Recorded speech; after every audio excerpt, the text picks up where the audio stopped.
야, 차도희. 10년이나 우리 집에서 무전 취식했으면 나갈 땐 깔끔하게 나가! 재수없게 질질 끌면서 우리 집안에 애군 씌우지 말고. 시어머니는 비웃으며 며느리의 얼굴을 향해 굵은 소금을 뿌렸습니다. 따가운 눈을 애써 뜨며 바라본 곳엔 내연녀와 팔짱을 낀 채 낄낄거리는 남편이 있었죠. 넌 빈손으로 기어들어왔으니 알거지로 쫓겨나는 게 네 주제야. 다시는 내 눈에 띄지 마라. 얼굴에 묻은 소금을 우아하게 털어낸 며느리는 천천히 핸드폰을 꺼내 들었습니다. 어머님, 오늘 지금 이 순간을 평생 피눈물 흘리며 후회하시게 될 거예요. 잠시 후 법원 주차장으로 검은색 고급 세단 한 대가 미끄러지듯 들어옵니다. 10년간 무급 식모로 살았던 며느리가 준비한 4억 원대 지옥문이 열리는 순간 이야기 시작 전 구독과 좋아요 눌러주시고 어디서 듣고 계신지 댓글 달아주시면 답글로 보답하겠습니다. 황혼의 다이어리 지금 펼쳐봅니다. 시간을 10년 전으로 한번 돌려볼까요?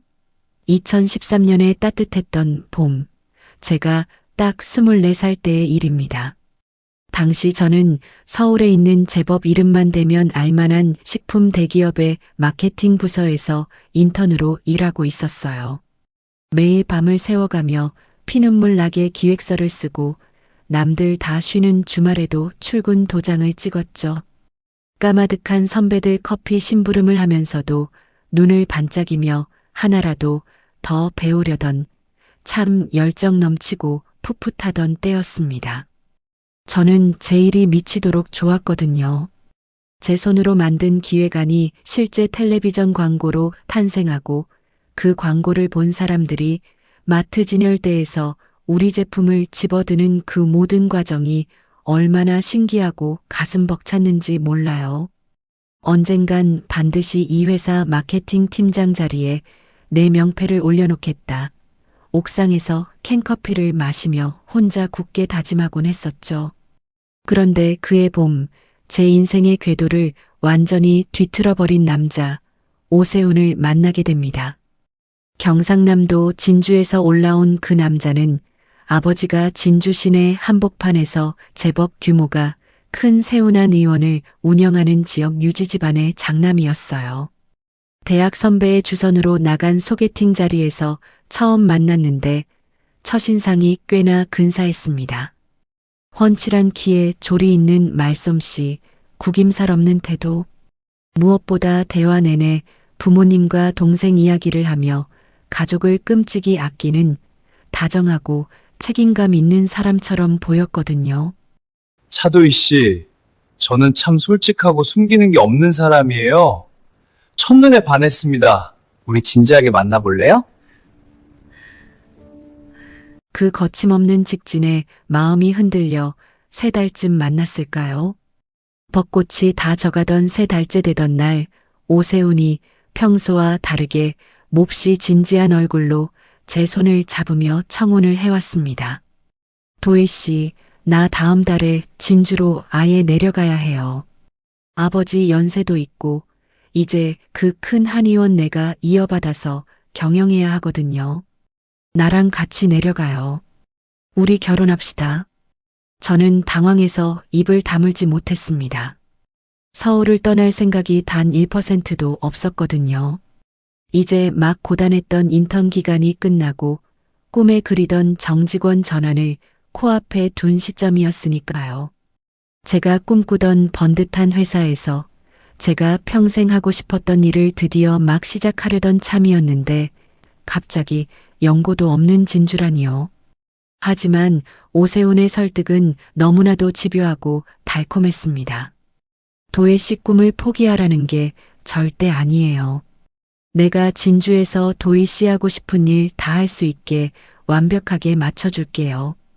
우리 어머니도 며느리 무조건 집에만 있는 거 싫어하세요. 도혜 씨처럼 똑똑하고 자기 능력 있는 며느리를 원하신다니까요. 내 말 믿죠?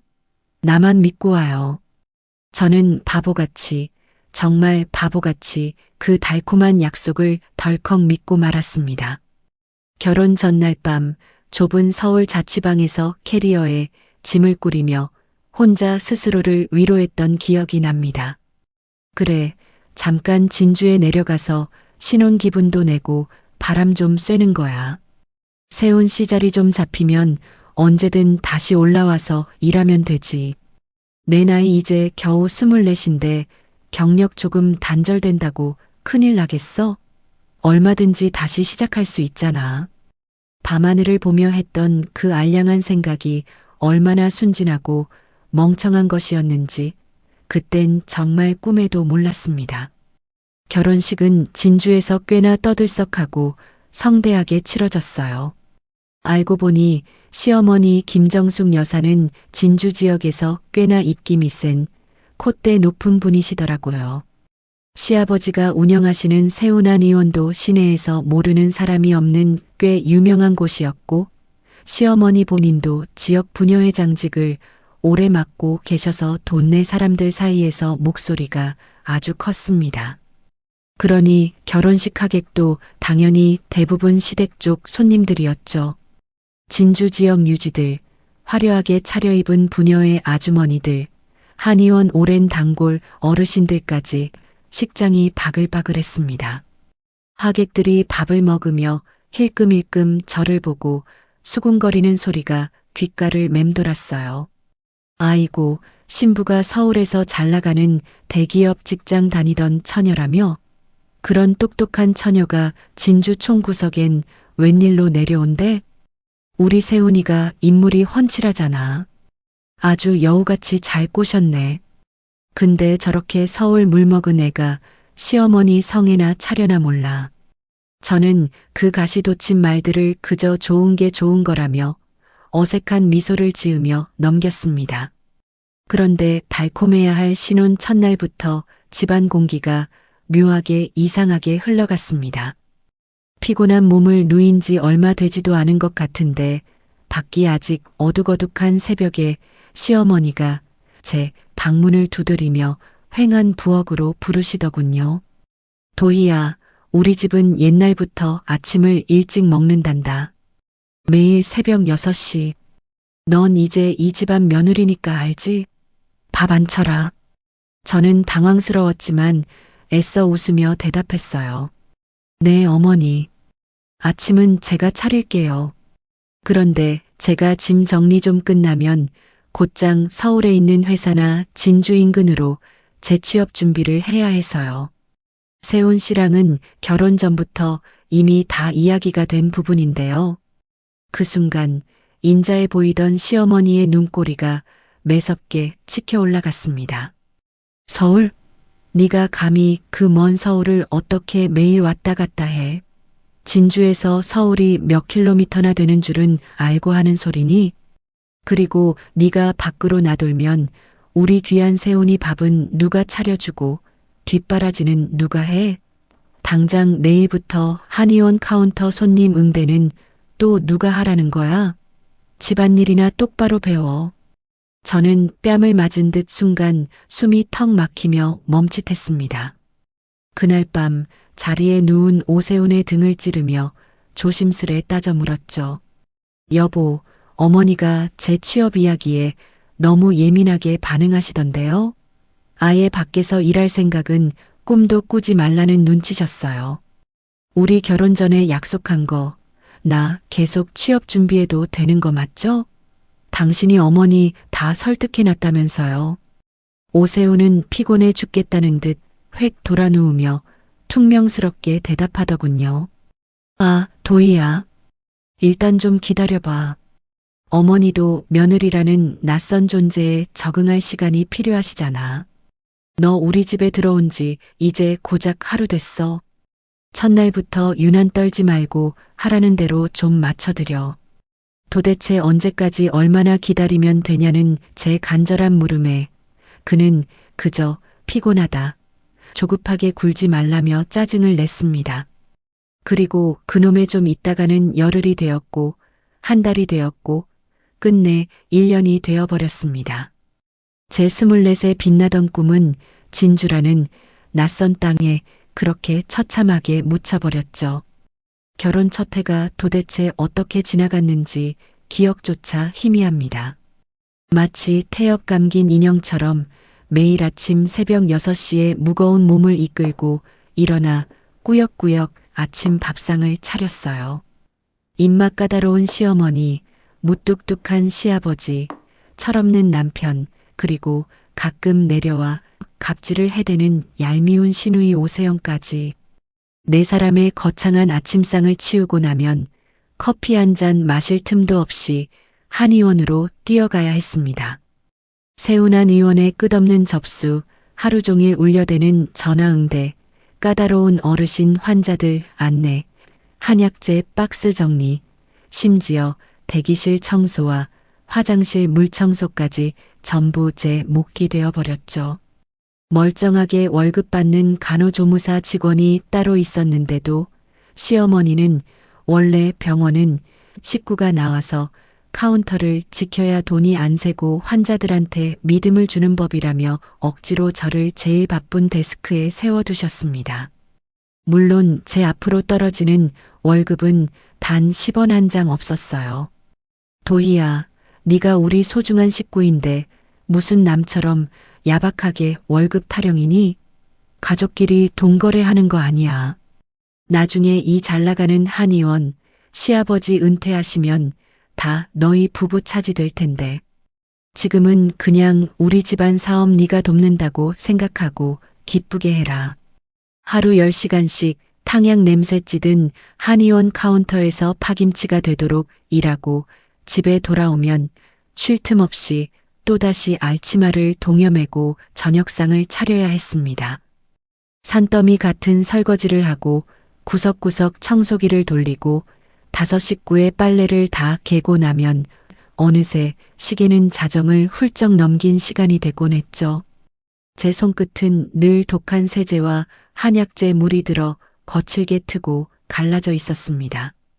시누이 오세영은 또 어땠는지 아시나요? 서울에서 아나운서 준비를 한답시고 진주를 떠나 있었지만 가끔 돈이 떨어지면 집에 내려왔는데 그때마다 온갖 상전 노릇은 다 했습니다. 언니, 나 이번에 지역방송국 리포터 1차 오디션 잡혔어. 언니 옛날에 마케팅하면서 글 잘 썼다며? 내 자기소개서랑 기획안 밋밋하니까 좀 기깔나게 다 뜯어 고쳐줘. 내일까지 보내줘야 해. 제가 하루 종일 서서 일하느라 허리가 끊어질 것 같아서 곤란하다고 거절이라도 할라치면 곧장 밖으로 나가 시어머니에게 고자질을 해댔죠. 엄마, 새언니는 맨날 바쁘대. 내가 꼴랑 글 몇 줄 고쳐달라는데 사람 무한하게 저렇게 튕긴다? 가족끼리 너무한 거 아냐? 결국 저는 눈꺼풀이 천근만근 무거운 자정 무렵 꾸벅꾸벅 졸아가며 오세영의 그 엉망진창인 맞춤법의 자기소개서를 밤새워 새로 수정해 주어야만 했습니다. 그럼 절 이 지옥으로 끌고 온 제 남편 오세훈은 무얼 하고 있었을까요? 그는 한의원 진료는 시아버지께 몽땅 떠넘겨두고 본인은 한의원 대회 경영을 한답시고 허구한 날 밖으로 나돌았습니다. 지역 상공회의소 모임, 고등학교 동창회, 스크린 골프 모임. 밤마다 역겨운 술 냄새와 묘하게 낯선 여자 향수 냄새를 풍기며 비틀거리며 들어오기 일쑤였죠. 제가 너무 힘들고 외로워서 참다 못해 눈물을 뚝뚝 흘리며 호소해 봤어요. 여보, 나 요즘 진짜 숨 막히고 너무 힘들어요. 한의원 일에 집안일, 세영이 뒷바라지까지 혼자 다 하는 게 너무 벅차요. 나 진짜 우울증 올 것 같아. 하지만 그는 귀찮은 파리를 쫓듯 짜증을 냈습니다. 아, 도희야. 집안일 힘든 건 어머니한테 잘 말씀드려봐. 나는 바깥에서 유력한 사람들이랑 인맥 쌓고 관계 관리하는 게 내 주 업무야. 진주 같은 좁은 바닥에서 그게 병원 매출에 얼마나 중요한 일인지 네가 알아? 넌 왜 그렇게 매사에 내 생각만 하냐? 지푸라기라도 잡는 심정으로 시어머니께 하소연을 해봐야 돌아오는 건 차가운 비수 같은 핀잔뿐이었죠. 예, 원래 시어머니 모시고 한 집에 사는 며느리들은 다 그렇게 뼈 빠지게 사는 거다. 나도 옛날에 시집와서 그렇게 살았어. 밥 세끼 다 먹여주고 재워주는데 뭐가 불만이니? 네가 서울에서 곱게 커서 너무 나약하고 이기적인 거야. 입 꾹 닫고 일이나 해. 저는 결국 완전히 입을 다물어 버렸습니다. 진주 땅엔 제 마음을 터놓고 커피 한 잔 마실 친구 하나 없었어요. 서울 친구들은 대리, 과장 달며 각자 멋진 커리어를 쌓아가고 있었고 전화를 해봤자 너 벤츠 타는 원장 사모님 됐잖아. 배부른 소리 하네라는 위로 아닌 위로가 전부였습니다. 경북 안동에 계신 친정 부모님께는 혹여나 제 목소리가 떨릴까봐, 눈물이 날까봐 차마 힘들다는 말 한마디 꺼내지 못했습니다. 그렇게 온전히 제 자신을 잃어버린 지옥 같은 1년이 흘렀습니다. 그리고 결혼 2년째로 접어들던 해 쓸쓸한 가을, 저는 캄캄한 방 안에서 거칠어진 손을 꽉 쥐며 조용히 하지만 독하게 결심했어요. 이대로 내 인생을 끝낼 수는 없어. 내 피 같은 청춘을 이기적인 이 인간들 밑에서 썩히며 식모살이로 끝내지 않을 거야. 내가 뭔가를 해야 해. 내 손으로 쥐어야 해. 2015년 유난히 서늘한 바람이 불던 가을밤이었어요. 어느덧 그 숨막히는 집구석에서 버틴 지 2년째 되던 해였죠. 저는 그때 아무도 모르게 아주 조용하고 은밀하게 무언가를 시작했습니다. 옆자리에서는 얄미운 남편 오세훈이 세상 모르고 코를 골며 자고 있고 건너방에서는 시어머니의 기침 소리가 들려오는 고요한 새벽. 저는 무거운 이불을 머리끝까지 푹 뒤집어 쓰고 핸드폰 불빛에 의지해 다시 책을 펴고 강의를 듣기 시작했어요. 불빛이 새어나갈까봐 화면 밝기를 가장 어둡게 낮추고 한쪽 귀에만 이어폰을 꽂은 채 숨을 죽였죠. 그건 제가 그토록 사랑했던 마케팅 실무 강의였습니다.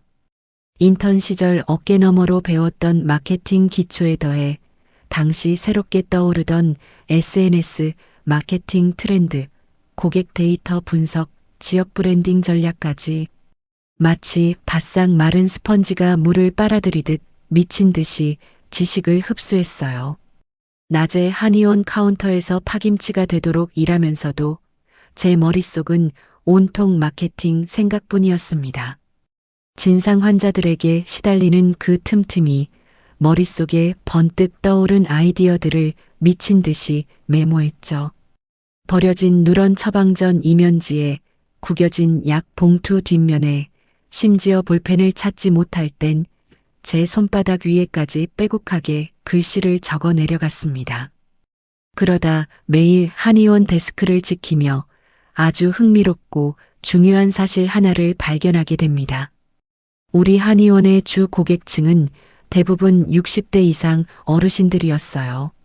하지만 최근 들어 30, 40대 젊은 직장인들의 방문 비율이 묘하게, 하지만 확실하게 늘고 있었거든요.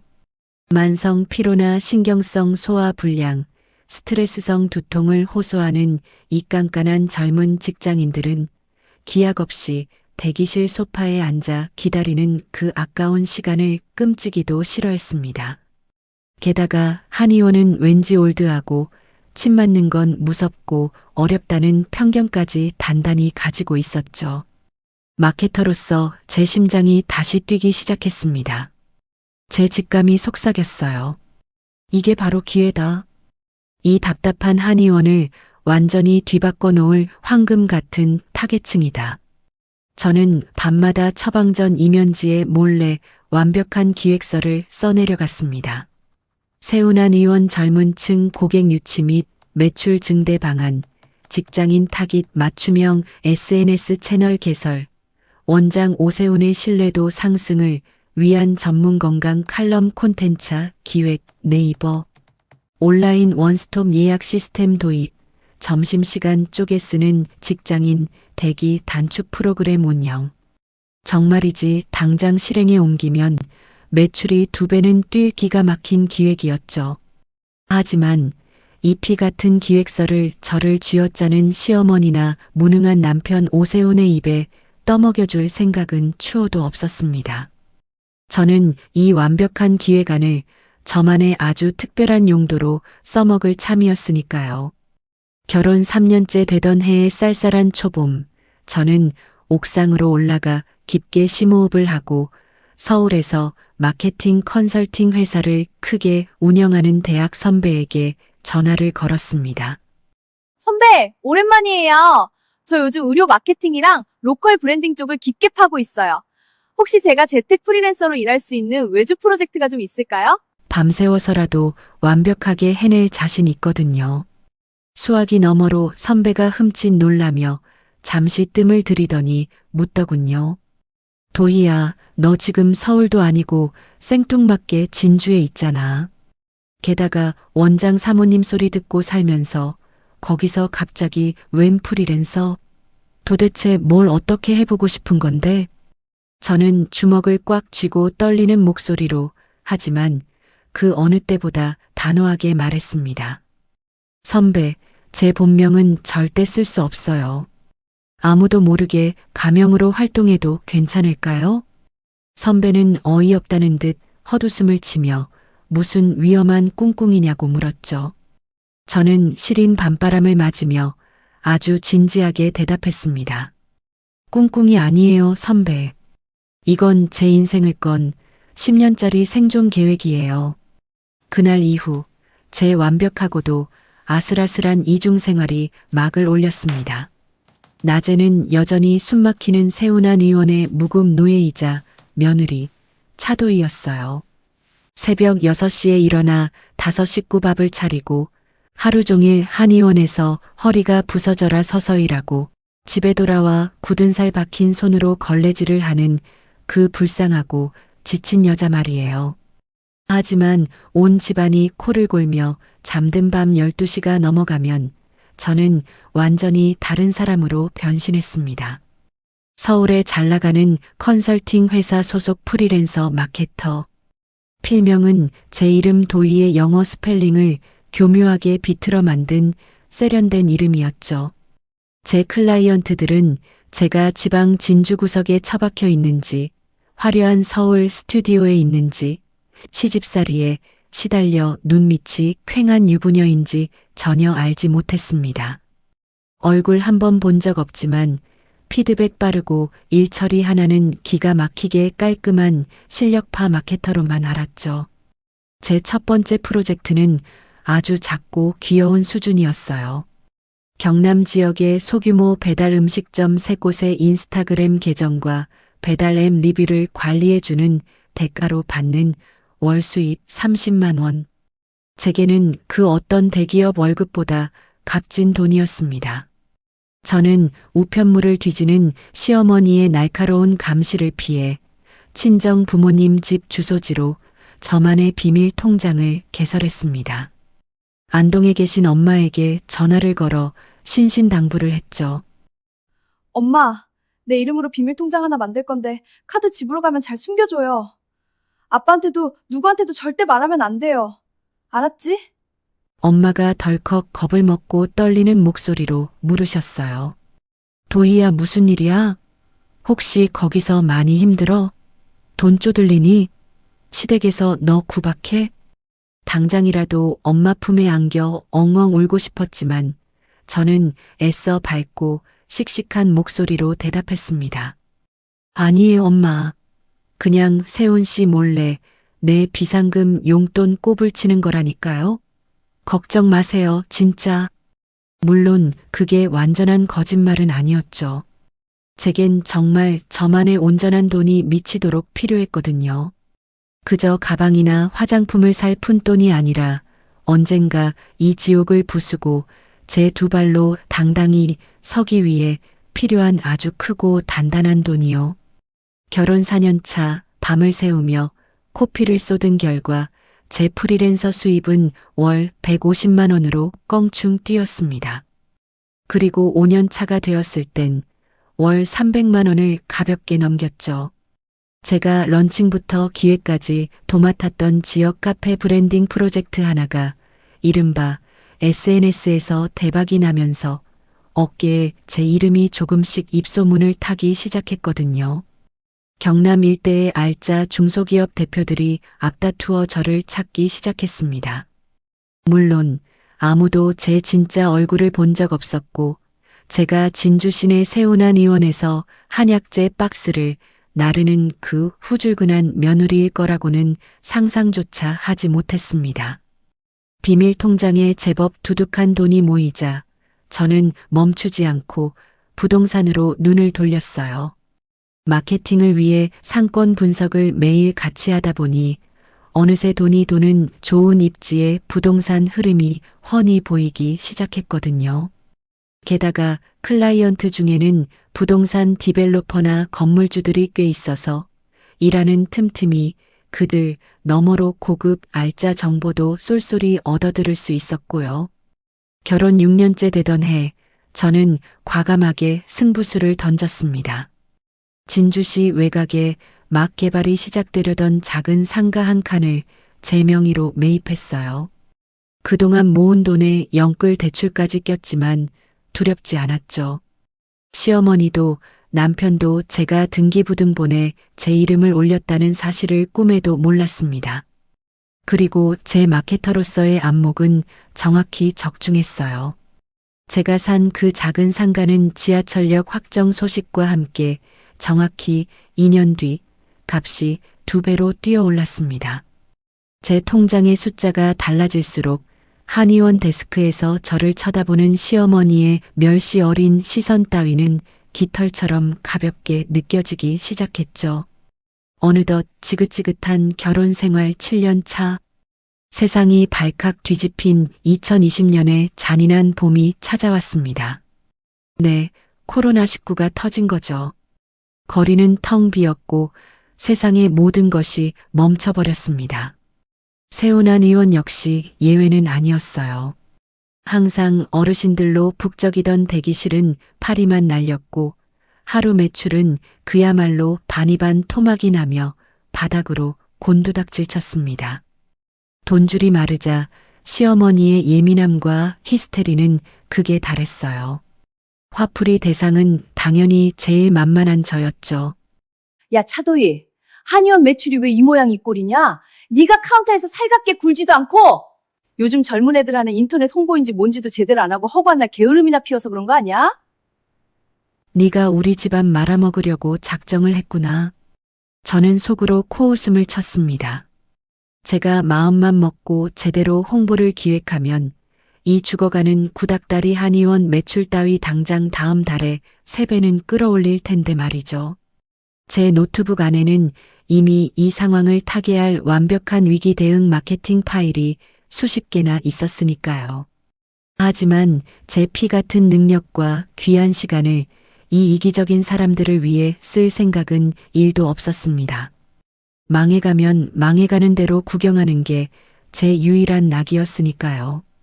오히려 저는 한의원이 휘청거리는 그 끔찍한 위기의 시기를 제 최고의 기회로 삼았습니다. 코로나로 상권이 얼어붙고 버티지 못한 자영업자들이 쓰러지면서 평소 눈여겨보던 진주 시내의 알짜배기 건물들이 눈물의 금매로 던져지기 시작했거든요. 저는 그동안 프리랜서로 독하게 모아둔 억 단위의 현금에 이미 2배로 훌쩍 뛰어오른 첫 번째 상가를 담보로 대출을 쫙 끌어모았습니다. 그리고 진주 시내에 멀쩡하고 번듯한 상가 건물 하나를 덜컥 매입해버렸죠. 제가 산 2번째 건물이 어디에 있는 거였냐고요?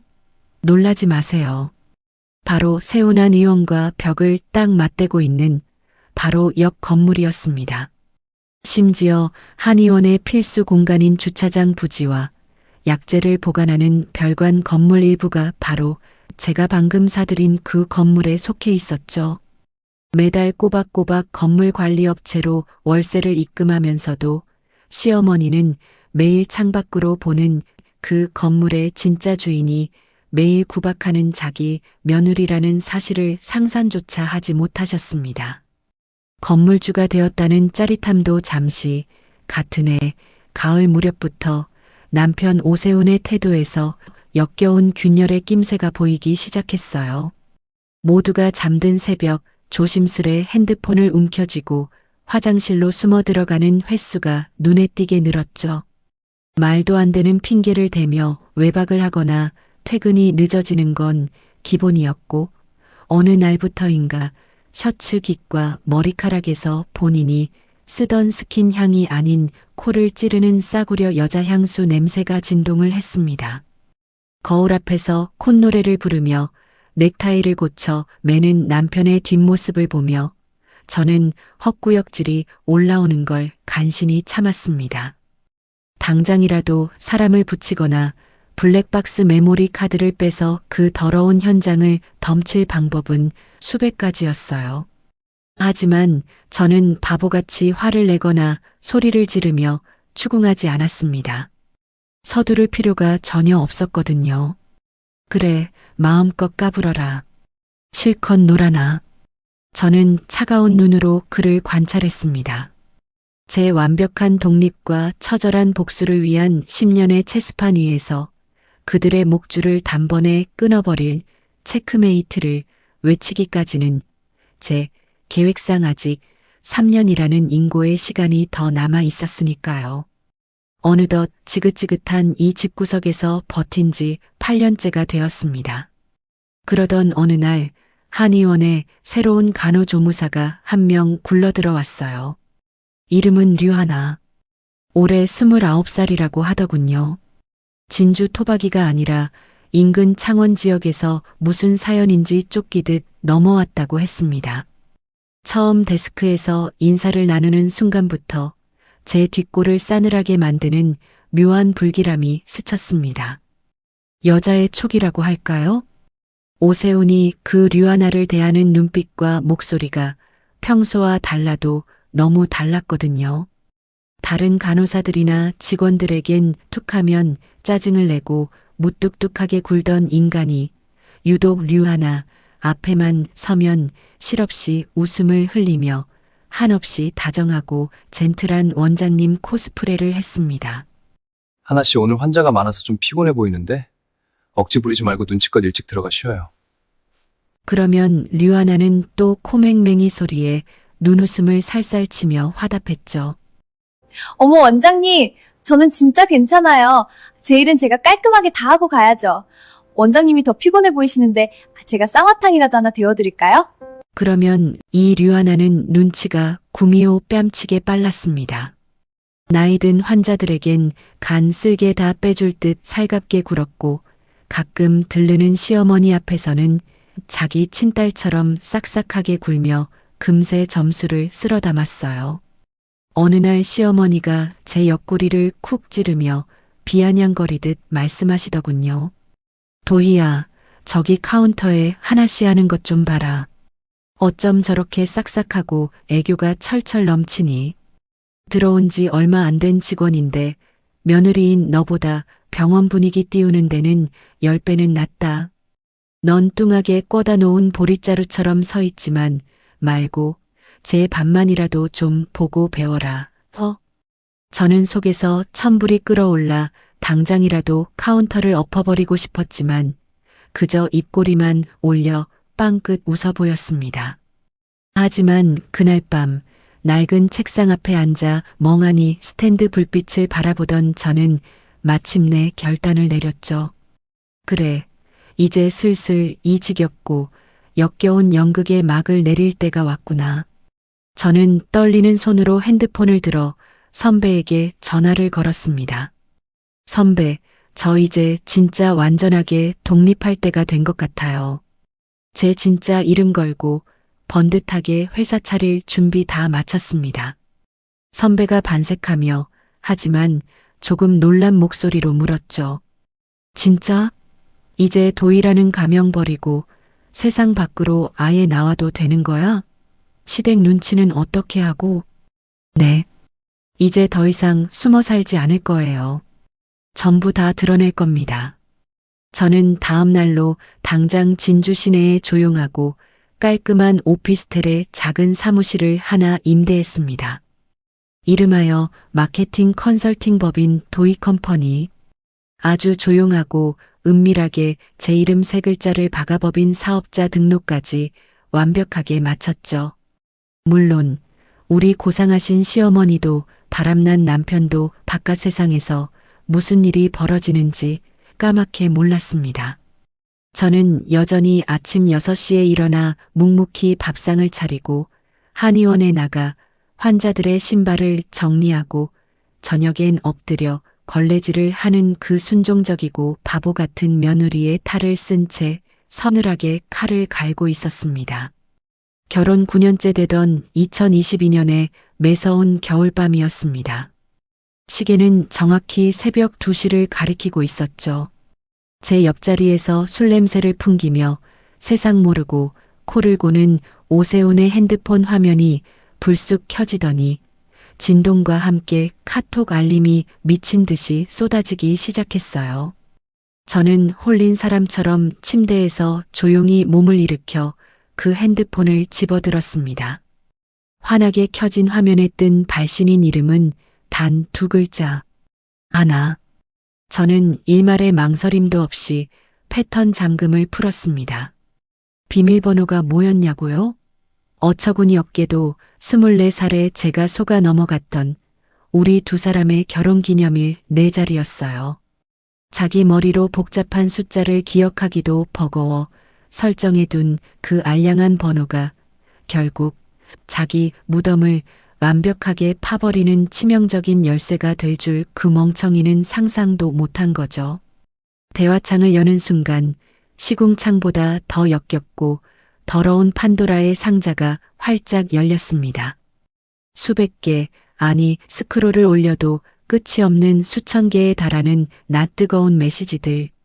주말마다 셈이나 핑계를 대고 진주근교의 경치 좋은 풀빌라와 카페를 들락거리며 남긴 더러운 행적들. 볼을 맞대고 껴안고 입을 맞추며 찍은 구역질 나는 사진들까지. 그리고 제 2 눈을 의심하게 만드는 대화가 이어졌습니다. 오빠, 사모님은 도대체 언제 정리할 거야? 나 이제 뒤에서 숨어 기다리는 거 진절머리나. 나 오빠 애라도 가지면 어쩌려고 그래? 아휴, 조금만 참아, 자기야. 다 타이밍이 있다니까? 지금 아버지 한의원 명예 나한테 완전히 넘어오는 문제도 있고 조금만 더 분위기 보다가 바로 쳐낼 거야. 내 사랑은 너 하나뿐인 거 알지? 류하나 진짜지? 그 여자 나가면 우리 진짜 떳떳하게 식 올리고 결혼하는 거 맞지? 근데 혹시 그 여자 눈치채서 위자료 달라고 병원 돈 다 뺏어가는 거 아니야? 푸아, 웃겨. 그 멍청한 여자가 무슨 수로 돈을 챙겨? 24세 우리 집에 시집 올 때 땡전 한 푼 없이 빈손으로 기어들어 왔는데 나갈 때도 당연히 알거지로 쫓겨나는 거지. 걱정 붙들어 매. 저는 그 대화를 읽으며 천천히 핸드폰을 이불 위로 내려놓았습니다. 피가 거꾸로 솟고 손발이 부들부들 떨리며 눈물이 쏟아질 줄 알았는데 이상하게도 너무나 고요하고 차분해지더군요. 정말 단 1%의 분노도 느껴지지 않았습니다. 오히려 짙은 안개 속에 흩어져 있던 마지막 퍼즐 조각이 딸깍하고 완벽하게 제자리를 찾아 맞춰지는 기분이었어요. 저는 숨죽여 화장실로 들어가 소리 없이 문을 잠갔습니다. 차가운 변기 뚜껑 위에 앉아 그들의 모든 대화 캡처본과 사진, 동영상, 통화 기록을 모조리 제 개인 이메일과 암호화된 클라우드로 전송했습니다. 단 하나의 증거도 빠짐없이 아주 기계적으로 완벽하게 백업을 마쳤죠. 제 손끝은 조금도 떨리지 않았고 머릿속은 한겨울 얼음물에 세수한 것처럼 맑고 투명하게 깨어 있었습니다. 아침이 밝았습니다. 저는 평소처럼 구수한 된장찌개를 끓이고 정갈하게 아침상을 차려냈어요. 오세훈이 부스스한 머리를 극적이며 식탁에 앉아 막 국물을 한 숟갈 뜨려는 찰나 제가 국자를 내려놓으며 아주 담담하게 입을 열었습니다. 여보, 나 이혼하고 싶어. 오세훈의 숟가락질이 허공에서 탁 멈췄습니다. 그의 두 눈이 튀어나올 듯 커졌죠. 뭐? 이혼? 응, 이혼. 나 이 숨막히는 집구석에서 당신이랑 어머님 비위 맞추며 더는 못 버티겠어. 그냥 다 지치고 힘드니까 조용히 헤어지자, 우리. 오세훈은 멍하니 저를 쳐다보며 상황 파악을 하려 애쓰더니 이내 안도감인지 조소인지 모를 비열한 미소를 입가에 띠며 말하더군요. 참. 너 방금 이혼이라고 진짜 내 입으로 말했다? 무르기 없기다. 근데 내가 미리 분명히 말해두는데 드라마처럼 위자료나 재산 분할 같은 헛꿈은 꾸지도 마. 너 우리 집에 시집 올 때 땡전 한 푼 없이 맨몸으로 왔으니까 나갈 때도 입고 온 옷만 입고 빈손으로 찌그러져서 나가는 게 맞아. 알았어? 저는 속으로 미친 듯이 쾌재를 부르며 겉으로는 몹시 처연하고 불쌍한 척 대답했습니다. 알았어.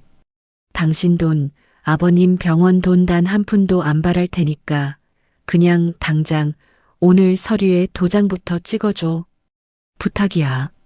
신이 난 오세훈은 먹던 밥도 내팽개치고 그 길로 거실로 달려가 방문을 두드리며 어머니를 불렀습니다.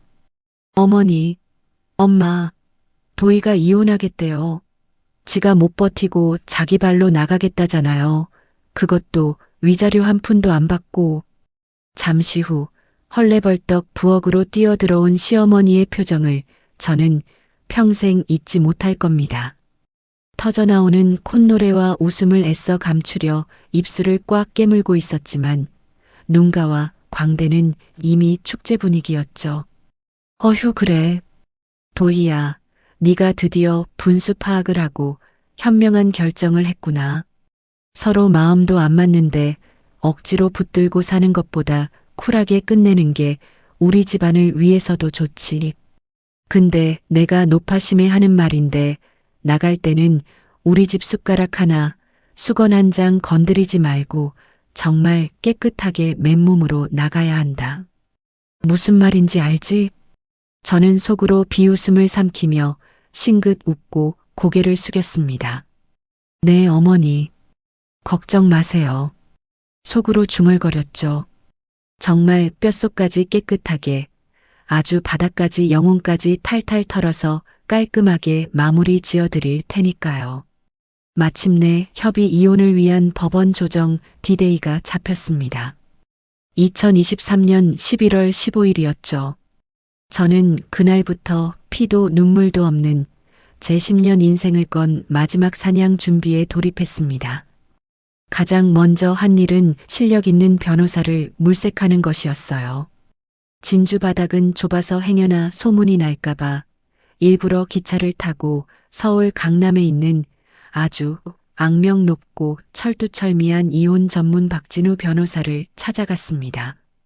변호사님, 저는 흔해 빠진 불륜 위자료 몇 천만 원 받아내자고 얘까지 찾아온 게 아닙니다. 저는 지난 10년 동안 이 순간만을 위해 숨죽여 덫을 놨어요. 법적으로 단 하나의 흠집도 빠져나갈 구멍도 없이 저 거만한 사람들을 철저하고 완벽하게 파멸시키고 싶습니다. 박 변호사는 제가 테이블 위에 내민 두툼한 증거 서류들과 자산 내역 파일들을 넘겨보더니 안경을 고쳤으며 한참이나 말을 잇지 못하더군요. 차도혜 씨, 이거 여기에 적힌 자산 내용들 전부 사실입니까? 네. 1%의 과장도 없는 팩트입니다. 세금 처리까지 완벽하게 끝난 제 단독 자산들이에요. 변호사는 헛웃음을 치며 혀를 내두르며 중얼거렸어요. 이건 뭐 상대방 입장에서는 마른 하늘의 날벼락 정도가 아니라 그냥 눈뜨고 핵폭탄을 맞는 격이겠는데요. 저는 소파에 깊숙이 기대며 차갑게 미소 지었습니다. 당연하죠.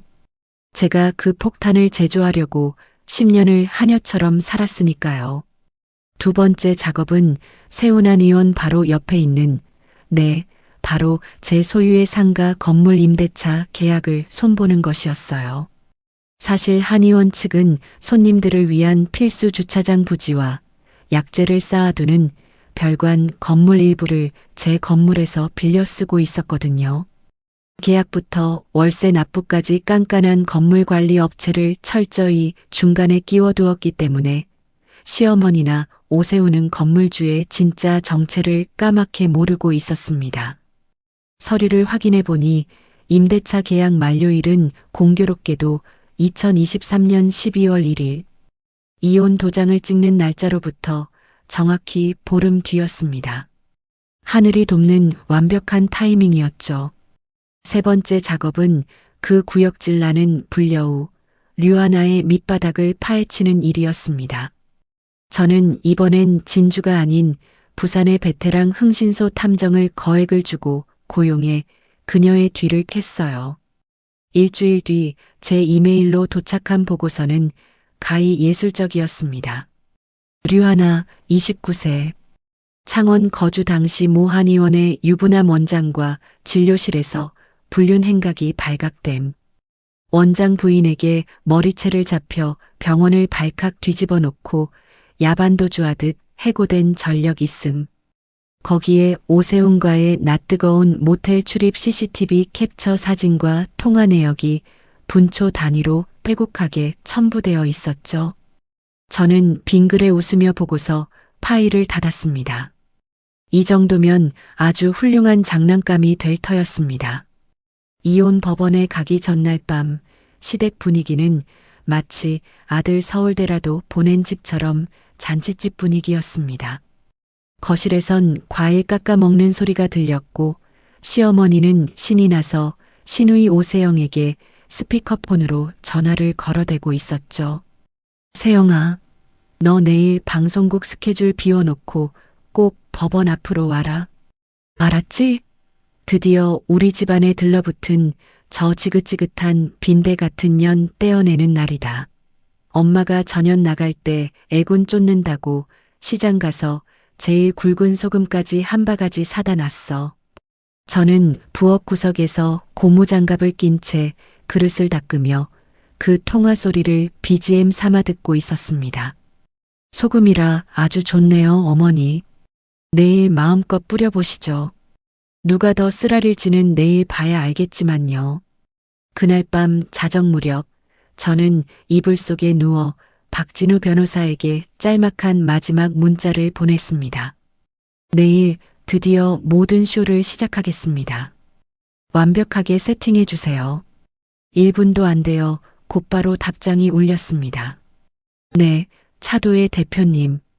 내일 법원 앞에서 뵙겠습니다. 10년의 맺힌 한을 제가 가장 깔끔하고 우아하게 풀어드리죠.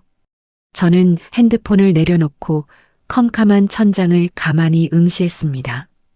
지난 10년의 세월이 주마등처럼, 아니 영화 필름처럼 스쳐 지나갔어요.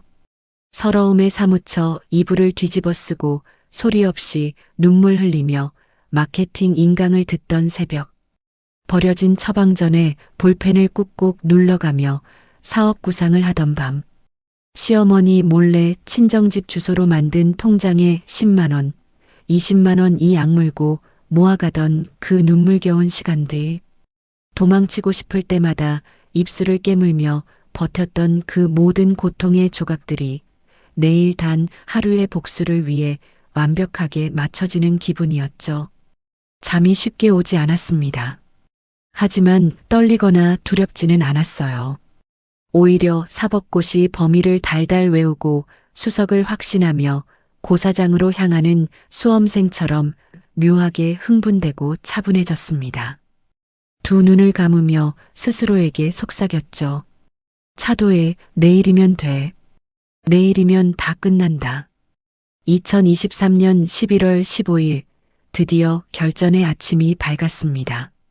저는 언제나처럼 조금의 흐트러짐도 없이 기계적으로 새벽 6시에 일어나 가스불을 켜고 아침상을 차렸습니다.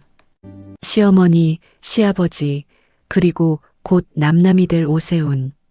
그 세 사람을 위한 제 인생 마지막 노예 밥상이었죠.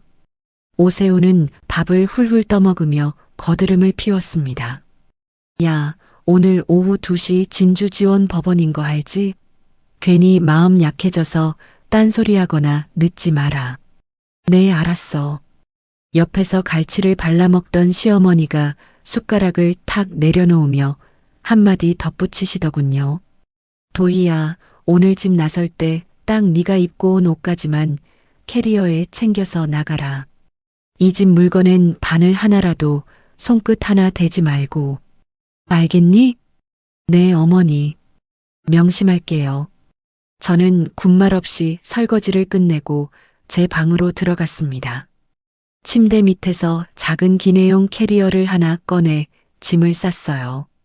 화려한 옷도 필요 없이 단출한 셔츠 몇 벌, 세면도구, 그리고 지난 10년 제 피땀이 서린 사업 관련 서류와 복수국의 대본이 담긴 파일 철 하나.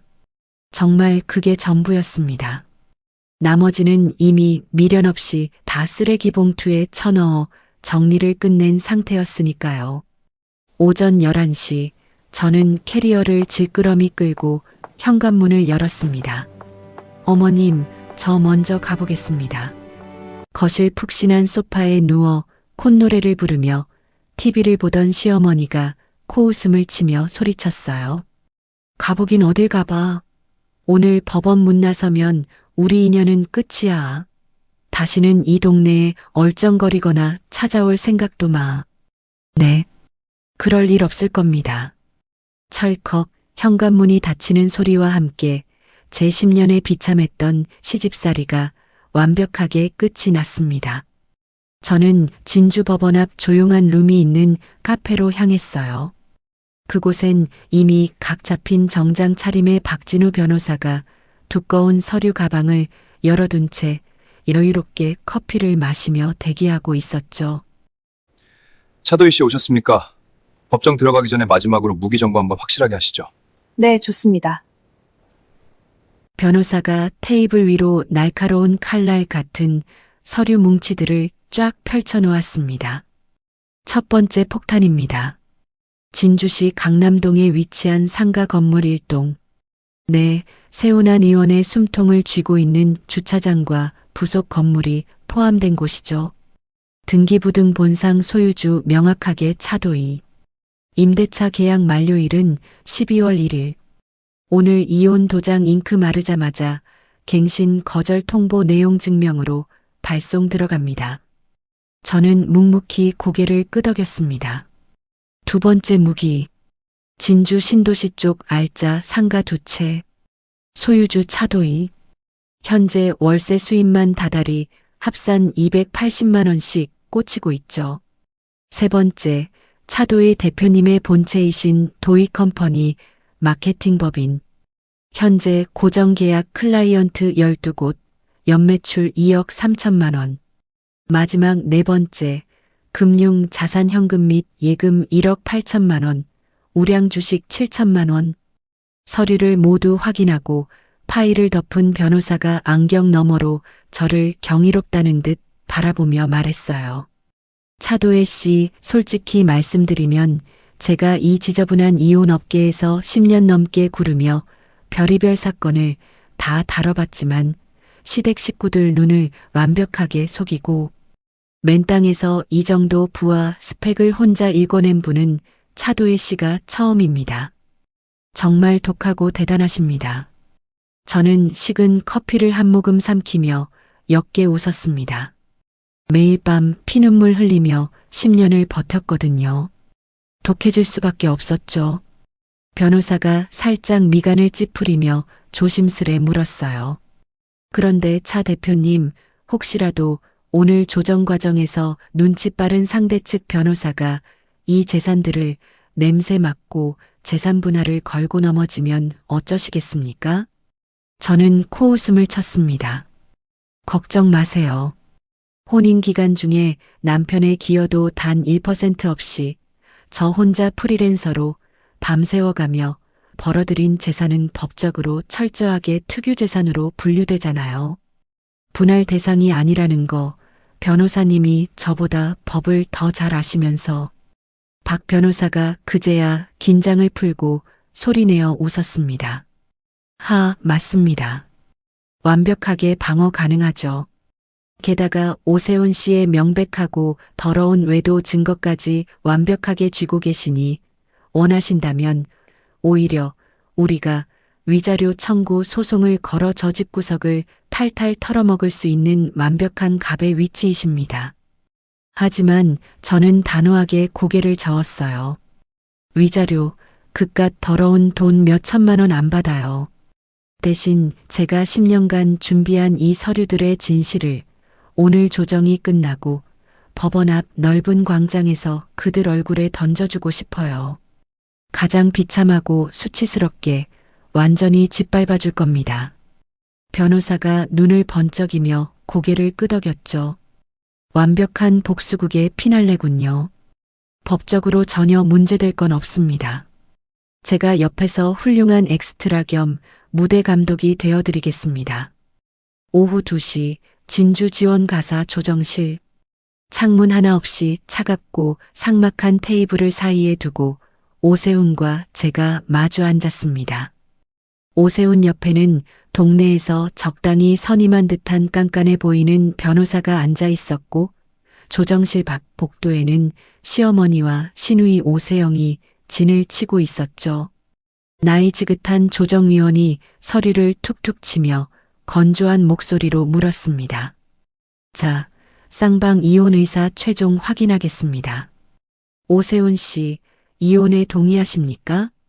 오세훈이 1초의 망설임도 없이 당당하게 대답했어요. 네, 완벽히 동의합니다. 차도혜 씨도 이혼에 동의하십니까? 네, 동의합니다. 재산 분할 및 위자료 협의 내용 확인하겠습니다. 오세훈 측 대리인이 제출한 서류대로 쌍방 재산 분할 없음, 위자료 청구 없음으로 합의하신 게 맞습니까? 오세훈이 저를 힐끗 보며 제발 딴소리하지 말라는 듯 비웃음을 흘렸고 저는 그 시선을 똑바로 맞받아치며 대답했습니다. 네, 동의합니다. 이대로 끝내주세요. 조정위원이 서류에 도장을 꾹 내리찍었습니다. 쾅! 혼인관계 완전 종료. 제 24부터 34까지의 10년의 지옥 같았던 결혼 생활이 그 둔탁한 소리 한 번에 법적으로 막을 내렸습니다. 무거운 철문을 열고 복도로 나오자마자 기다렸다는 듯 시어머니가 환호성을 질렀어요. 아이고 내 새끼, 우리 아들 고생했다. 드디어 저 질긴 년 떼어냈네. 오늘 저녁엔 소고기 파티하자. 어디서 숨어 있었는지 류하나도 커다란 장미꽃 축하 꽃다발을 들고 뛰어와 오세훈의 팔짱을 꽉 꼈습니다. 자기야, 오빠 너무 축하해. 드디어 끝났네. 이제 우리 세상이야. 오후 옆에서 껌을 씹던 시누이 오세영도 저를 위아래로 훑어보며 깐족거렸죠. 새언니, 아니 이제 아줌마지? 아줌마, 이제 캐리어 하나 끌고 어디가? 갈 데나 있어? 찜질방이나 고시원이라도 알아봐야 하는 거 아냐? 불쌍해서 어째? 저는 그 벌레만도 못한 인간들의 조롱을 완벽하게 무시한 채 꼿꼿하게 허리를 펴고 앞만 보며 뚜벅뚜벅 법원 밖으로 걸어 나갔습니다. 11월의 차가운 가을 햇살이 너무나 눈부시게 쏟아지고 있었어요.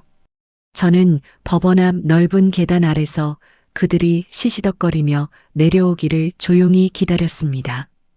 이윽고 오세훈 일당이 시끌벅적하게 계단을 다 내려왔을 때 시어머니가 번쩍이는 명품 핸드백에서 비닐봉지 하나를 주섬주섬 꺼내더군요. 야, 차도희.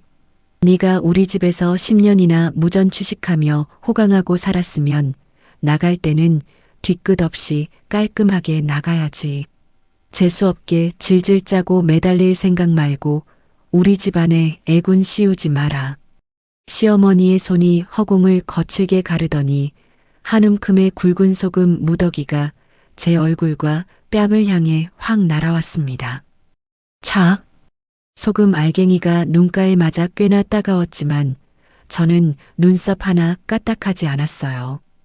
가방에서 부드러운 손수건을 꺼내 얼굴과 코트에 묻은 더러운 소금을 아주 우아하고 천천히 털어냈죠.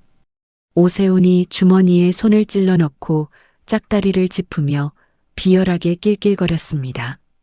야, 구질구질하게 쳐다보지 말고 빨리 꺼져. 넌 24에 빈손으로 기어들어 왔으니 34의 알거지로 쫓겨나는 게 네 분수고 주제야. 다시는 내 눈앞에 나타나지 마라. 옆에 찰싹 붙어있던 류하나가 코를 찡긋거리며 킬킬대고 제 사진을 찍어댔고 오세영도 인스타그램에 올리겠다며 핸드폰을 들어 올렸습니다. 저는 그 기고만장하고 멍청한 4명의 얼굴을 천천히 아주 깊게 훑어보았습니다. 그리고 아주 낮고 서늘한 목소리로 또박또박 말했죠. 어머님, 그리고 오세훈 씨, 오늘 이후로 다들 피눈물 흘리며 땅을 치고 후회하시게 될 겁니다. 미리 우왕청심환이라도 드시고 마음의 준비 단단히 하세요. 시어머니가 어이없다는 듯 콧방귀를 크게 뀌었어요. 뭐, 지갑에 10,000원짜리 한 장 없는 빈털터리가 뭘 어쩐다고 끝까지 협박질이야? 미쳤니? 저는 조용히 코트 주머니에서 핸드폰을 꺼내 통화 버튼을 눌렀습니다. 박 변호사님, 지금입니다. 나오세요.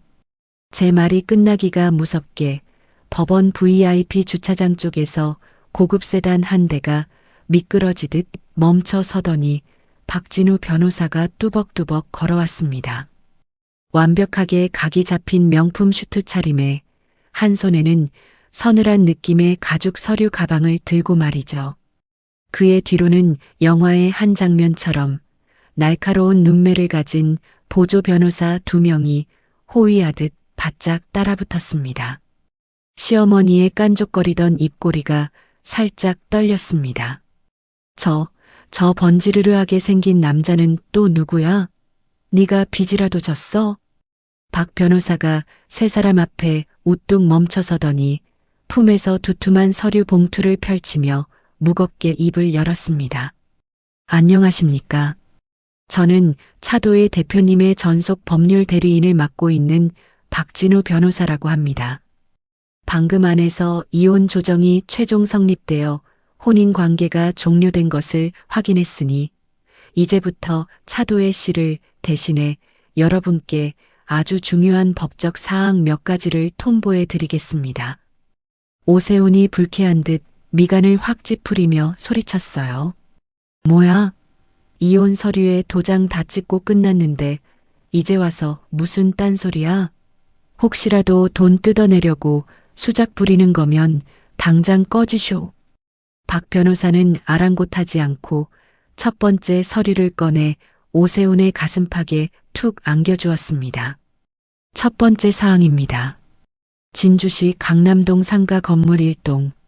네, 현재 귀하의 세훈안 의원이 필수 주차장 부지와 부속 건물 일부를 임차에 쓰고 있는 바로 그 건물의 임대차 계약 만료 및 갱신 거절 통보서입니다. 변호사가 굳어버린 오세훈을 향해 친절하게 설명을 이었습니다. 서류를 보시면 임대차 계약 만료일이 12월 1일. 오늘로부터 정확히 16일 후더군요. 건물주 측에서 계약 갱신 의사가 전혀 없음을 밝힙니다.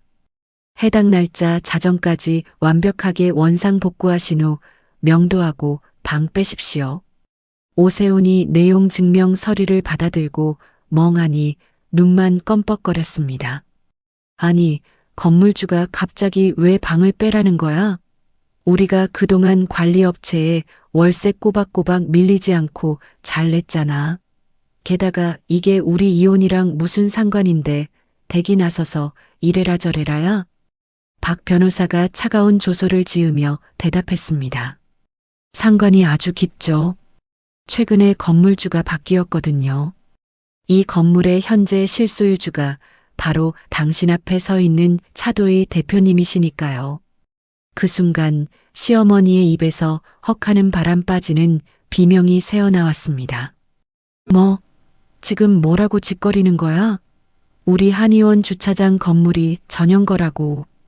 변호사는 친절하게 건물의 등기부등본 원본을 쫙 펼쳐 눈앞에 보여주었습니다. 소유주란에 너무나도 선명하고 굵게 박혀 있는 이름, 차도희. 이게 무슨 말도 안 되는 소리야. 도희 네가 그 비싼 시내 건물을 어떻게 사? 네가 무슨 돈이 있어서. 저는 시어머니의 공포로 일그러진 얼굴을 똑바로 쳐다보며 아주 여유롭게 또박또박 대답했어요. 3년 전에 제 돈 주고 대출 껴서 샀어요. 어머니. 매일 한의원 출근하시면서 그 건물 보셨을 텐데 참 감쪽같이 속으셨네요. 시어머니가 다리에 힘이 풀려 비틀거리자 오세영이 황급히 부축했습니다. 하지만 변호사의 무자비한 폭격은 멈추지 않았죠. 두 번째 서류입니다. 오세훈 씨가 병원 공동 원장 자격으로 펑펑 쓰고 다닌 명예 법인카드 사용 내역서입니다. 오세훈의 안색이 순식간에 시체처럼 하얗게 질렸습니다.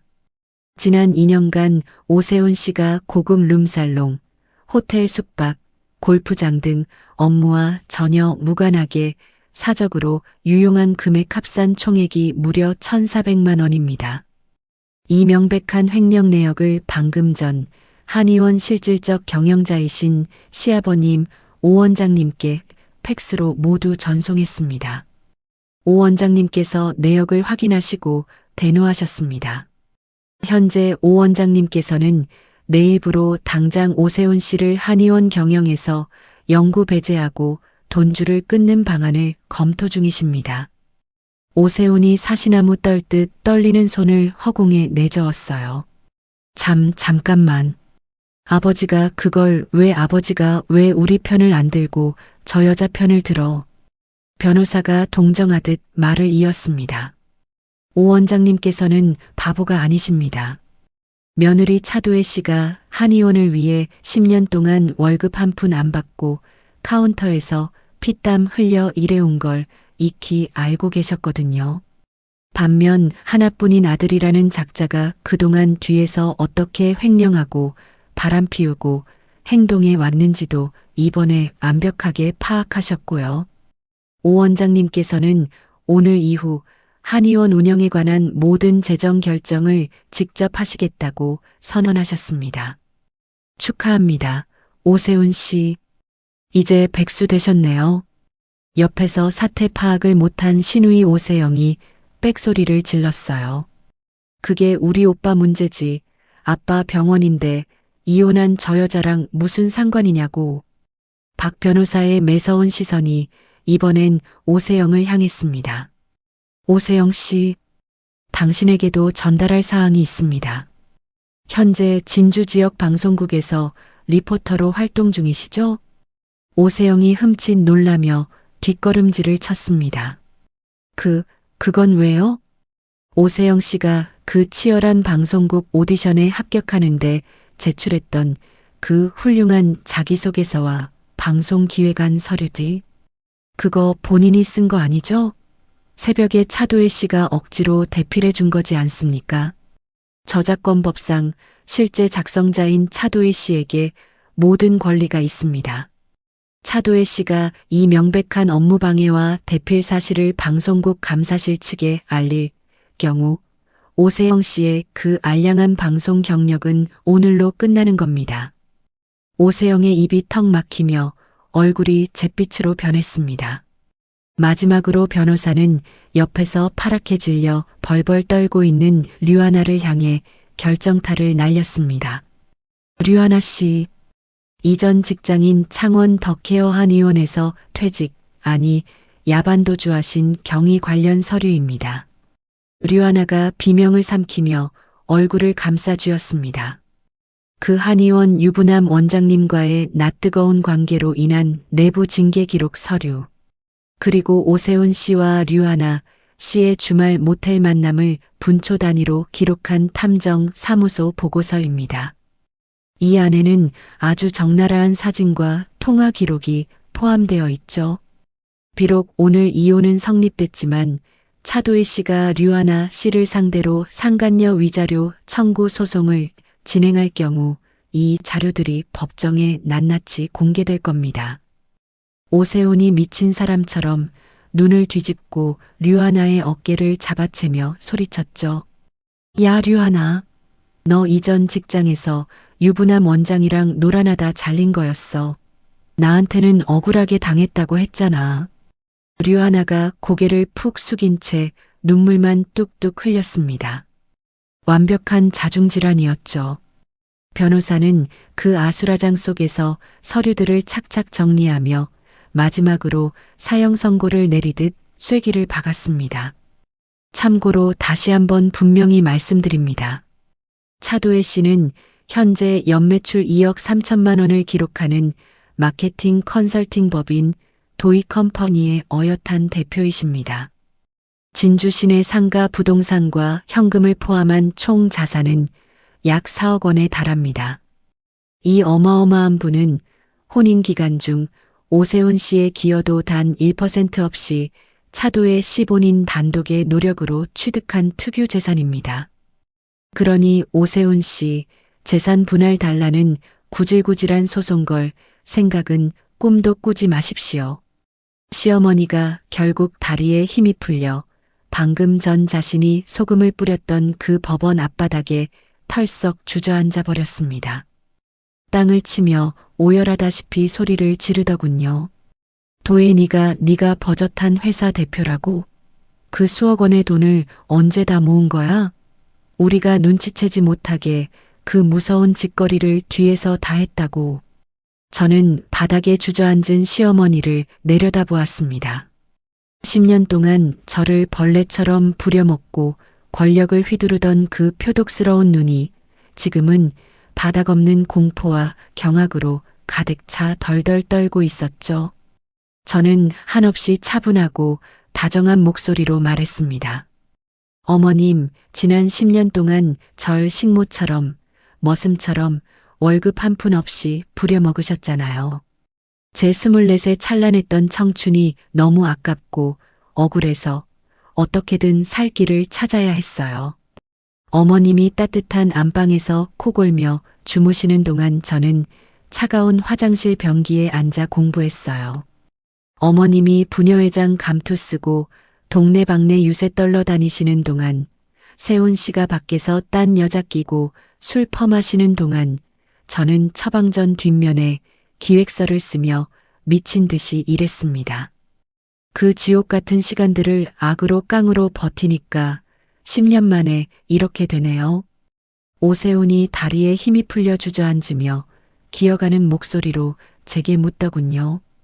도희야, 너 그럼 처음부터 이렇게 우릴 파멸시킬 줄 알고 다 계획했던 거야? 저는 그를 경멸의 눈빛으로 쳐다봤습니다. 아니요.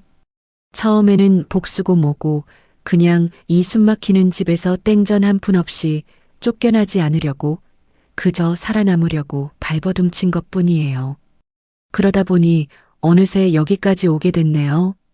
쓰레기 같은 당신들 덕분에 도끼가 생겨서 이렇게 성공했으니 고맙다고 해야 하나? 그것은 완벽한 사실이었습니다. 처음에는 이들을 파멸시키겠다는 복수를 생각하지 못했어요. 그저 내 인생을 내가 다시 움켜쥐어야 한다는 생각, 그 간절한 생존 본능 하나로 버텼던 것입니다. 시어머니가 갑자기 바닥을 기어와 제 코트 자락을 미친 듯이 부여잡았습니다. 도희야. 아가. 내가 미안하다. 내가 늙어서 노망이 났었어. 아까 소금 뿌린 건 액땜하라고 그런 거야. 야, 건물 계약 갱신 그거 한 번만 다시 생각해 줄 수 없니? 응? 우리 한의원이 거기 주차장 없으면 장사 안 되는 거. 네가 카운터 봐서 제일 잘 알잖아. 당장 12월 추운 겨울에 방 빼면 우리 식구들 다 길바닥에 나앉아. 저는 코트 자락에 묻은 더러운 먼지를 털어내듯 시어머니의 주름진 손을 아주 조용하고 단호하게 떼어냈습니다. 어머님, 계약 만료와 명도 집행은 감정이 아니라 깔끔한 법적 절차입니다. 구질구질하게 매달리지 마시고 앞으로 모든 연락은 박진우 변호사님을 통해서만 진행하세요. 도희야, 세훈이가 잘못했어. 내가 잘못했어. 이 늙은이가 무릎이라도 꿇으랴? 응? 그러니까 제발. 저는 단호하게 고개를 저었습니다.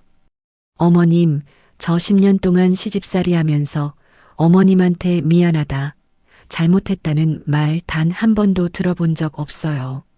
지금 본인들 밥 줄인 건물 뺏길까봐 겁나서 하시는 가짜 사과잖아요. 그 가식적인 말은 1초도 더 듣고 싶지 않네요. 시어머니가 입을 꾹 다물고 절망 어린 눈물을 쏟아냈습니다. 저는 캐리어를 힘차게 끌며 뒤돌아 걷기 시작했습니다. 오세훈이 뒤에서 절박하게 도희야, 차도희 하고 울부짖었지만 저는 단 한 번도 뒤를 돌아보지 않았습니다. 법원 앞 은행나무 길을 걸었습니다. 11월의 차가운 햇살이 제 등을 포근하게 비춰주더군요. 옆에서 보폭을 맞춰 걷던 박진우 변호사가 넥타이를 살짝 풀며 조용히 물었습니다. 기분이 어떠십니까? 차 대표님. 좀 후련하십니까? 저는 멈춰서서 잠깐 생각에 잠겼습니다. 글쎄요. 알터니가 빠진 것처럼 시원하긴 한데 막 미칠 듯이 기쁘거나 통쾌하기보단 생각보다 너무 덤덤하네요. 변호사가 이해한다는 듯 부드럽게 고개를 끄덕였습니다. 그게 지극히 정상입니다. 10년이라는 긴 세월 동안 뼈를 깎는 고통을 이미 다 이겨내셨으니까요. 막상 거대한 목표를 이루고 폭풍이 지나가고 나면 감정이 고요하고 덤덤한 게 맞아요. 진짜 승리자의 여유죠. 저는 다시 캐리어를 끌며 하늘을 올려다보았습니다.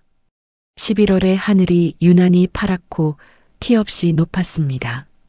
차도희, 나 정말 잘 해낸 거지? 지옥에서 무사히 살아 돌아온 거 맞지? 혼자 속으로 조용히 물었습니다. 그리고 가슴 깊은 곳에서 울려 퍼지는 목소리로 씩씩하게 스스로 대답했습니다. 응, 미치도록 잘 해냈어. 수고했다, 도희야. 시간이 쏜살같이 흘러 2024년 따뜻한 벚꽃이 피는 봄이 되었습니다. 저는 단 1초의 미련도 없이 진주 땅을 떠나 다시 제 마음의 고향, 서울로 짐을 싸서 올라왔습니다. 무려 10년 만의 상경이었죠. 아무것도 모르고 끌려가듯 내려갔던 24살의 풋풋했던 아가씨가 상처를 딛고 일어선 34세 단단한 법인 대표가 되어 금이 환영한 겁니다. 저의 피땀이 서린 도이컴퍼니는 트렌디한 마포구 한복판으로 사무실을 이전했습니다. 비록 지방이었지만 진주에서 바닥부터 뒹굴며 차곡차곡 쌓아 올린 탄탄한 실전 포트폴리오 덕분에 까다로운 서울의 클라이언트들도 어렵지 않게 뚫어낼 수 있었어요. 첫 석 달은 하루에 4시간도 못 자며 미친 듯이 바쁘게 보냈습니다. 뷰가 좋은 사무실을 세팅하고 저와 뜻이 맞는 똑똑한 직원들을 면접 봐서 뽑고 새로운 대형 클라이언트들과 미팅을 하며 눈코 뜰 새 없는 나날을 보냈죠. 그러면서 저는 아주 오랫동안 10년 동안 까맣게 잊고 살았던 벅찬 감정을 다시금 찾았습니다. 아, 맞다. 나 원래 일하는 거 미치도록 좋아하는 열정적인 사람이었지. 새벽에 혼자 이불을 푹 뒤집어 쓰고 눈물로 인강을 듣던 그때처럼 낡고 구겨진 처방전 이면지에 번뜩이는 아이디어를 끄적이며 가슴 뛰던 그때처럼 일에 대한 순수한 열정과 마음이 다시 활활 살아났습니다. 뜨거운 매미 소리가 울리던 그의 여름, 저는 정말 오랜만에 안동에 계신 친정 부모님 댁을 찾아갔습니다. 양손 가득 부모님이 좋아하시는 한우와 선물을 들고서요. 현관문을 열고 들어서며 환하게 웃어 보였습니다. 엄마, 아빠, 나왔어. 나 이제 진짜 다 끝났어. 괜찮아요. 제 얼굴을 그동안 고생으로 조금은 수척해진 제보를 한참이나 어루만지던 엄마가 기어이 참았던 눈물을 왈칵 쏟아내셨습니다. 도희야, 내 새끼 그 징글징글한 진주시댁에서 혼자 얼마나 힘들었어. 넌 아무 말 안 했지만 엄마는 내 목소리만 들어도 다 알고 있었어. 네가 짐 될까봐 혼자 속으로만 알았지. 엄마의 그 따뜻한 말 한마디에 10년간 독하게 참아왔던 제 눈물샘도 결국 터져버리고 말았습니다. 말하면 엄마 아빠 가슴 찢어지고 걱정해서 잠도 못 주무실까봐 도저히 힘들다는 말을 입 밖으로 꺼낼 수가 없었어. 미안해 엄마. 엄마가 제 등을 토닥이며 부서질 듯 꽉 안아주셨습니다. 그 품이 너무나 푹신하고 따뜻했습니다.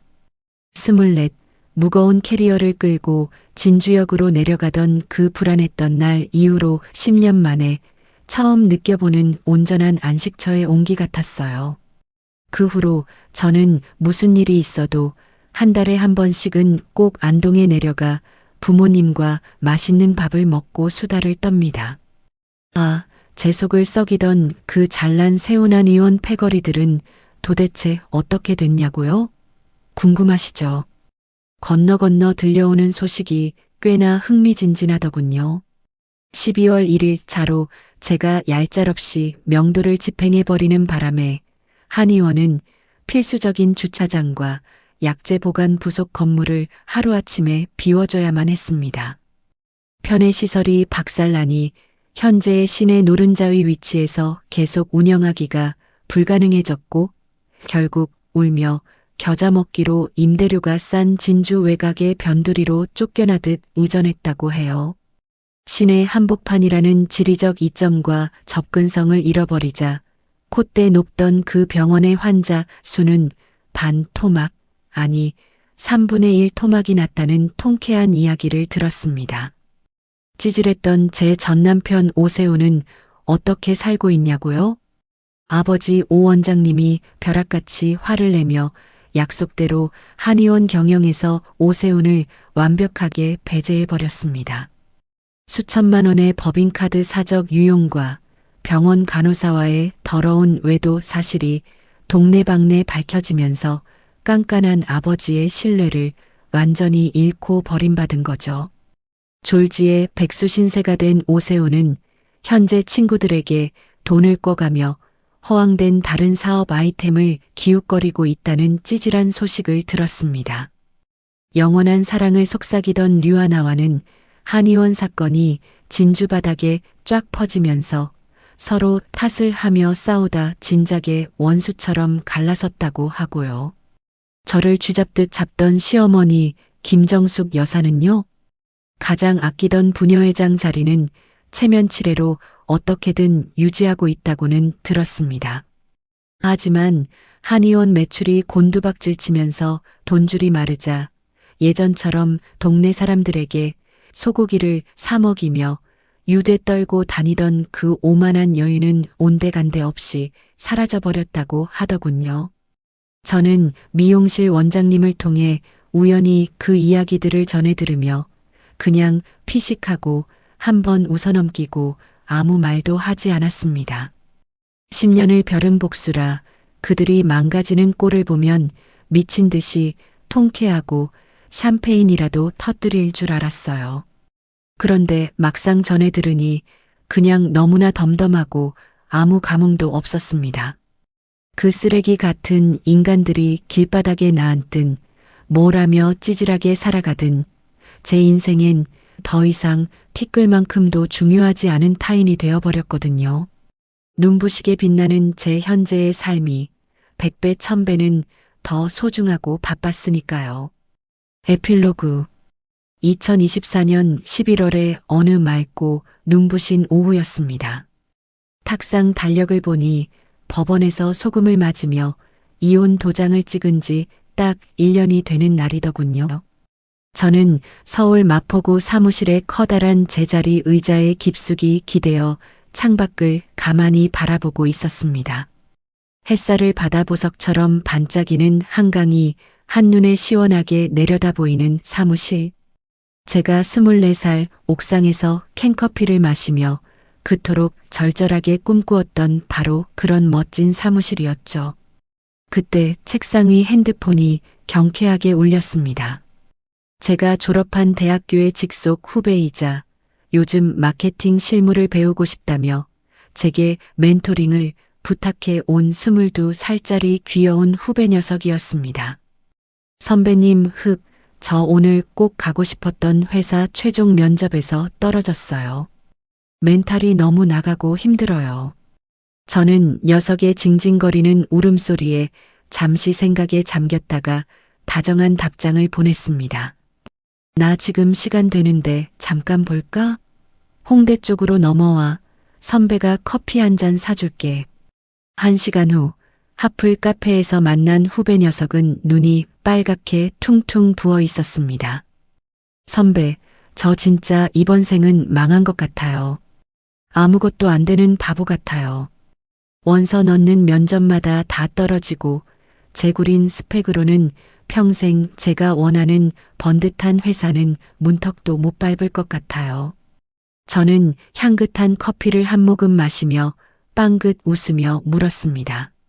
너 지금 나이가 몇 살이지? 저요? 22살이요. 완전 늙었죠. 저는 어이가 없다는 듯 소리내어 크게 웃고 말았습니다. 야, 나는 너보다 2살이나 더 많은 24세. 그깟 사랑이 뭔지 내가 꿈꾸던 일 다 포기하고 아무 연고도 없는 진주구석으로 쫓겨가듯 내려갔어. 거기서 무려 10년을 시어머니 식모 노릇하며 살았어. 그 지옥 같은 시간 동안 내 인생은 끝났다고. 난 평생 아무것도 못할 줄 알았거든. 근데 버티기만 한 게 아니야. 남들 다 잘 때 새벽마다 변기에 앉아서 핸드폰 불빛으로 공부하고 버려진 낡은 영수증 종이에 기획서 끄적거리고 매일매일 그렇게 살다 보니까 어느새 정신 차려보니 지금 여기 한강뷰 내 사무실의 대표로 앉아 있더라고. 후배가 훌쩍이다 말고 토끼처럼 눈을 동그랗게 떴습니다. 헐, 진짜요? 선배 완전 고생 안 하고 엘리트 코스만 밟은 줄 알았는데. 응, 진짜야. 지금 당장 내 눈앞에 펼쳐진 현실이 꽉 막힌 것처럼 답답하고 아무것도 안 되는 것처럼 느껴져도 좌절하지 마. 네가 지금 치열하게 울고 고민하며 하는 것들이 눈에 안 보여도 전부 내 안에 뼈와 살이 되어 쌓이고 있어. 나중에 10년 뒤에 뒤돌아보면 그 삽질 같았던 시간들이 전부 하나의 선으로 기가 막히게 연결돼서 지금의 너를 만들어준 걸 알게 될걸? 후배가 입술을 꽉 깨물고 위로를 받은 듯 세차게 고개를 끄덕였습니다. 저는 카페 창밖을 바라보았습니다. 11월의 가을 하늘이 물감을 풀어놓은 듯 맑고 청명했습니다. 마음속으로 10년 전 그 낡은 자취방에서 짐을 싸며 불안해하던 24세 어리고 가엾은 차도희에게 꼭 전해주고 싶은 말이 있었습니다. 도희야, 그 남자 믿고 진주로 내려가는 내 선택, 그땐 누가 말려도 막을 수 없었을 거야. 넌 순수하게 사랑을 믿었으니까. 근데 이것만 알아둬. 네가 거기서 눈물 흘리며 보낸 그 10년의 세월이 전부 버려진 낭비가 아니었어. 넌 남들이 너를 비웃고 깔아뭉갤 때 낮에는 악으로 버티고 밤에는 실력을 쌓아 올렸잖아. 그 도끼품은 시간들이 모여서 지금의 단단하고 빛나는 너를 만든 거야. 정말 고생 많았다, 차도희. 순간 왈칵 뜨거운 눈물이 쏟아질 것 같았지만 저는 환하게 웃으며 꾹 참아냈습니다. 저는 주머니에서 핸드폰을 꺼내 새하얀 메모장 앱을 열었습니다. 그리고 앞으로 즐겁게 해나갈 일들을 타닥타닥 적어 내려갔죠. 앞으로 해야 할 일들. 도이컴퍼니 마케팅팀 신입 직원 2명 더 채용하기. 안동 부모님 결혼기념일에 최고급 하와이 효도 여행 보내드리기. 이 징징대는 22살 꼬맹이 후배 멘탈 잡아서 무조건 취업시키기. 그리고 화면을 끄기 전 마지막으로 한 줄을 꾹꾹 눌러 더 적었습니다. 매일 어제보다 아주 조금씩 더 행복해지기.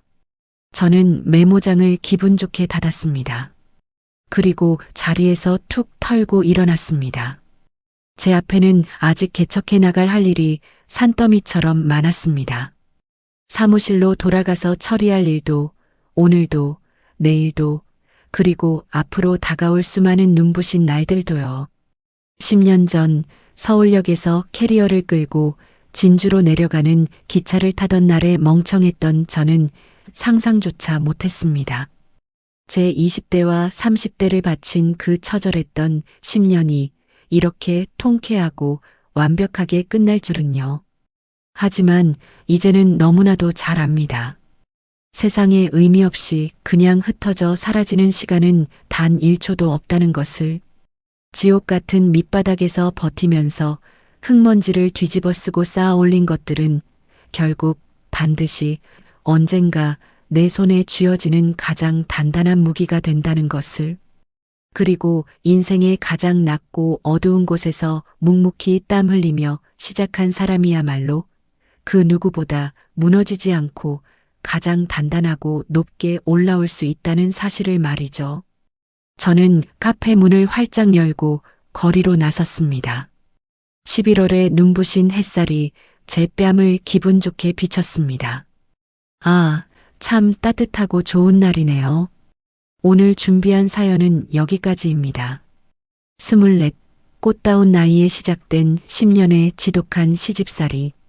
그 캄캄하고 숨막히는 지옥 속에서 주인공이 끝내 무너지지 않고 버틸 수 있었던 건 단순히 그들을 향한 복수심 때문만은 아니었을 겁니다. 바로 자기 자신의 인생을 끝까지 포기하지 않으려는 눈물겨운 생존 본능이었겠죠.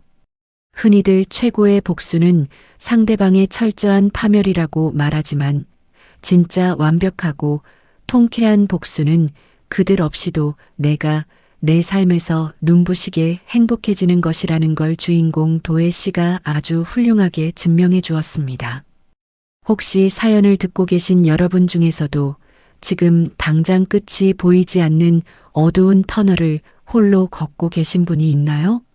그렇다면 지금 묵묵히 견뎌내며 흘리는 그 눈물과 땀방울이 결코 헛되이 사라지지 않고 훗날 나를 지켜줄 가장 단단한 무기가 될 거라고 도희 씨의 이야기를 빌려 꼭 위로의 말씀을 전하고 싶습니다. 당당하게 자신의 이름과 인생을 되찾은 주인공의 찬란한 앞날을 진심으로 응원하겠습니다. 이야기를 끝까지 들어주신 분이 계시다면 잘 들었다고 댓글 하나만 남겨주세요. 감사합니다.